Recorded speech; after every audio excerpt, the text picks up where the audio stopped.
उत्तर प्रदेश के मथुरा में श्री कृष्ण जन्माष्टमी के अवसर पर पारंपरिक शोभा यात्रा निकाली जाएगी, जिसके लिए तैयारियां जोरों पर हैं। हर वर्ष की भांति इस बार भी भगवान श्री कृष्ण के जन्म स्थान से एक भव्य शोभा यात्रा निकाली जा रही है। इस शोभा यात्रा में हरियाणा, राजस्थान, मध्य प्रदेश और आसपास के क्षेत्रों से लगभग 300 नुक्कड़ कलाकार भाग लेंगे। साथ ही मथुरा के प्रमुख मंदिरों, संस्कृत विद्यालयों के छात्र, सामाजिक संगठनों के सदस्य और स्थानीय गणमान्य लोग भी इसमें सम्मिलित होंगे। इस यात्रा के मद्देनजर प्रशासन हाई अलर्ट पर है और सुरक्षा के चाक चौबंद किए गए हैं। आज भगवान श्री कृष्ण की 5292वीं जयंती है और इस अवसर पर भगवान श्री कृष्ण के जन्मस्थली से एक भव्य शोभा यात्रा निकाली जा रही है और इस शोभा यात्रा में ब्रज क्षेत्र के बाहर से हरियाणा, राजस्थान, मध्य प्रदेश और आसपास के क्षेत्रों से आए हुए लगभग 300 कलाकार स्ट्रीट परफॉर्मर से हिस्सा ले रहे हैं। मथुरा के जितने भी प्रमुख मंदिर हैं, प्रमुख मंदिरों के संस्कृत पाठशालाओं के छात्र, सामाजिक संगठन और यहाँ के प्रतिष्ठित सज्जन सभी इस शोभा यात्रा में साथ में हैं।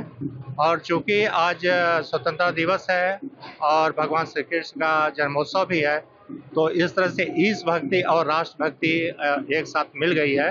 इन दोनों का इस झांकी और इस शोभा यात्रा में बड़ा ही अनुपम समन्वय देखने को मिल रहा है। यह शोभा यात्रा यहाँ से निकल करके परिक्रमा करते हुए पुनः इसी मंदिर पर समाप्त होगी और इस पूर्ण अवसर पर मैं समस्त ब्रजवासियों को, समस्त देशवासियों को श्री कृष्ण जन्मोत्सव, स्वतंत्रता दिवस की हार्दिक बधाई देता हूँ। राधे राधे, जय श्री कृष्ण। अभी हाल ही में हम सब ने भारत की सेना के शौर्य और पराक्रम का, उनकी सामर्थ्य और शक्ति को देखा है। पूरा भारतवासी इस बात का एहसास करता है कि ऑपरेशन सिंदूर इस मायने में कुछ अलग है।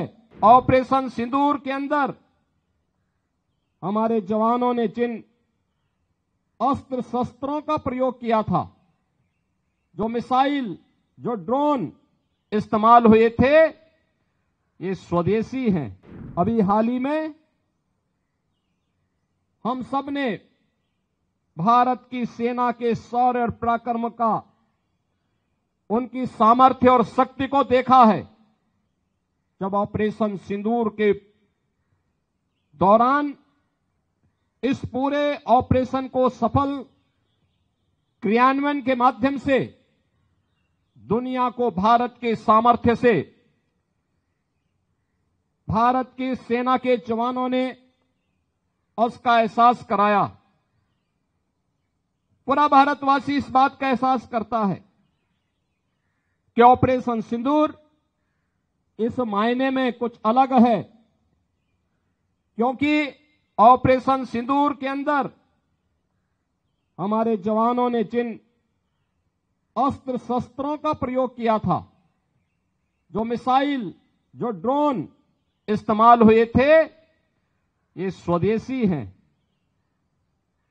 कोई भी देश अपने सामर्थ्य और शक्ति पर तभी विश्वास कर सकता है, याद रखना, जब वह अपने हस्तशिल्पी, अपने कारीगर और अपने देश के उद्यमियों को आगे बढ़ने के लिए एक बेहतरीन माहौल देता है।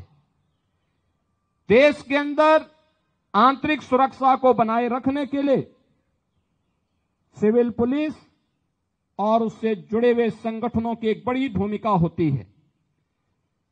एक और सुरक्षा का बेहतर माहौल और दूसरी तरफ स्वदेशी को जीवन का हिस्सा बनाना देश की स्वाधीनता दिवस का एक संकल्प बनना चाहिए।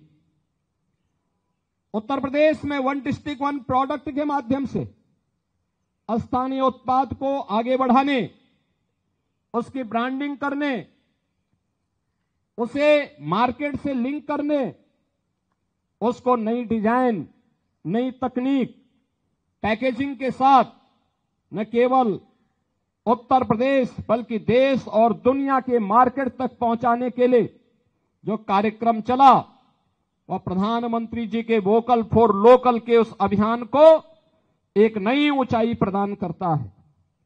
आज के अवसर हम सबको भारत माता के उन महान सपूतों के प्रति नमन करने का, उन्हें विनम्र श्रद्धांजलि अर्पित करने का तो एक अवसर है ही, साथ ही साथ हम सब विकसित भारत की उस संकल्पना के साथ जुड़े जो आत्मनिर्भरता के साथ ही हर भारतवासी के सामने, हर उत्तर प्रदेश वासी के सामने एक बेहतर भविष्य की तस्वीर प्रस्तुत कर सके। मैं एक बार फिर से देश की स्वाधीनता दिवस के अवसर पर आप सभी को हृदय से बधाई देता हूं, अपनी शुभकामनाएं देता हूं। धन्यवाद। जय हिंद। एक तरफ जहां देश 79वें स्वतंत्रता दिवस का जश्न मना रहा है, तो वहीं दूसरी तरफ दिल्ली में झमाझम बारिश हुई और इसी बारिश में खड़े होकर भारत के मुख्य न्यायाधीश BR गवई ने तिरंगे को सलाम किया।